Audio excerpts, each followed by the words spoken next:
હનુમાનજીની સાક્ષીએ ભૈરવનાથ અને હનુમાનજીની સાક્ષીએ શપથ લઉં છું કે હું શ્રી પોરબંદર સમસ્ત ખારવા જ્ઞાતિના મહંતશ્રી પટેલશ્રી ટ્રસ્ટીશ્રી તરીકે તન મન ધનથી વાણી વર્તનના સંયમથી સાચી રીતે અને આજરોજ હું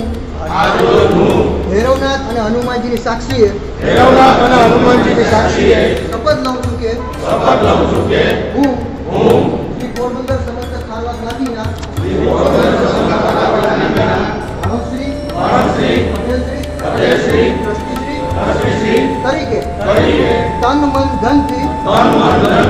વાણી વર્તનના સંયમથી સાચી રીતે અને